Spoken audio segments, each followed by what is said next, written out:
Bom, estamos aqui no aeroporto de Juazeiro do Norte, né, chegando aqui já os primeiros ídolos do Flamengo para o jogo dessa quarta-feira aqui com o Zé Roberto, reencontrando aí o Mago de Aço, hein, Zé Roberto? A gente tá junto toda hora.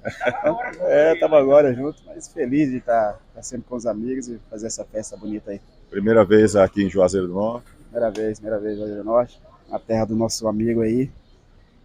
E participar desse evento aí bacana. Espero convidar todos, né, para poder estar lá, a gente poder fazer essa festa linda e rever os seus ídolos aí. Aqui com o Pet. Pet tá fininho, ainda batendo a bolinha também, hein, Pet?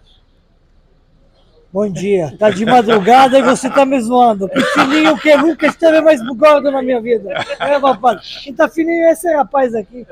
Mas nunca foi gordo também, né? Tu não come não, rapaz. Não bebe.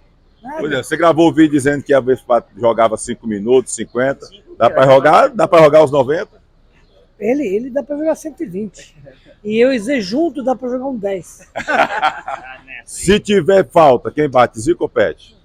Magrelo de aço, é anfitrião. É anfitrião? Anfitrião. Vai dar para todo mundo. Pessoal, tá aqui, ó, Pet, o Angelim, Zé Roberto chegando, tá bom? Então, quarta-feira, a galera já, né, tá confirmada aí, 8 da noite, na Arena Romeirão, tá? Zé Roberto, dá um abraço aí pra galera do Replay que vai estar acompanhando aqui o jogo. Um abraço, galera do Replay, esperando vocês lá. Tamo junto. Pet, só um recadinho pra galera do Replay. Um abraço, pessoal. Até quarta-feira. Tá bem aí. Olha a cara de felicidade aqui, revendo os amigos, hein? É nóis, tamo junto, galera.